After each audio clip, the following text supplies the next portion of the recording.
एक सुंदर सुबह थी। सूरज की सुनहरी किरणें गांव के खेतों पर बिखर रही थी।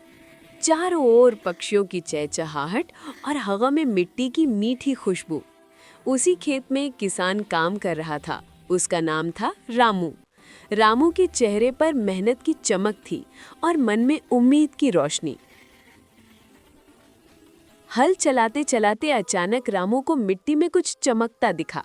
वो झुका और देखा, अरे, एक सोने जैसा चमकता बीज। रामू ने उसे उठाया और तभी बीज बोल उठा, रामू, अगर तुम मुझे बोओगे तो मैं तुम्हारे खेत को जादुई बना दूंगा। रामू की आंखें फटी की फटी रह गई। बोलने वाला बीज, तू तो बड़ा अजीब है। बीज मुस्कुराया, बस मेहनत करते रहो, जादू मैं दिखाऊंगा। रामू ने बीज को बो दिया। अगले दिन से वो और उसका बेटा दोनों मिलकर खेत में पानी डालने लगे, घास पत्तियां निकालने लगे और सूरज ढलने तक मेहनत करते रहे। धीरे धीरे खेत हरा होने लगा और रामू के चेहरे पर खिल गई एक सच्ची मुस्कान। कुछ दिन बाद आसमान में बादल छा गए, तेज हवा चली और फिर झमाझम बारिश होने लगी। रामू नाच उठा,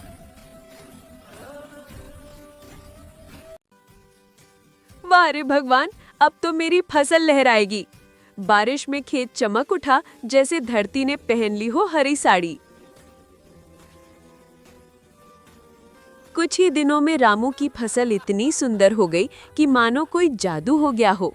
और एक दिन धान के पौधे झुककर बोले, रामू भाई, मेहनत का फल मीठा होता है। रामू हंस पड़ा। उसकी आंखों में खुशी के आंसू थे। उसे समझ आया, सच्चा जादू मेहनत में ही होता है। लेकिन पास के गांव का एक किसान था, भोलू। जब उसने रामू का खेत देखा तो उसके मन में जलन भर गई।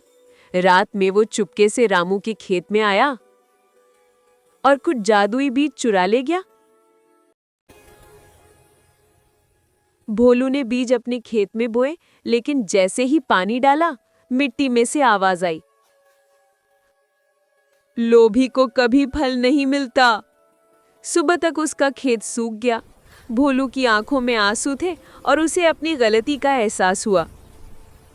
भोलू भागा भागा रामू के पास आया और बोला, मुझे माफ कर दो भाई, मैंने लोभ किया। रामू मुस्कुराया, भोलू, जादू बीज में नहीं था, जादू तो मेहनत और सच्चाई में है। दोनों ने एक दूसरे को गले लगाया। गांव वाले तालियां बजाने लगे। खेत में फिर खुशी छा गई। शाम का समय था। सूरज ढल रहा था और खेत पर सुनहरी रोशनी बिखर रही थी। रामू अपने बेटे से बोला, बेटा, याद रखना, खेत में बीज नहीं, मेहनत बोई जाती है और वही जीवन का सबसे बड़ा जादू है। धीरे धीरे म्यूजिक बजता है और कहानी खत्म होती है। मेहनत, सच्चाई और धैर्य से बड़ा कोई जादू नहीं।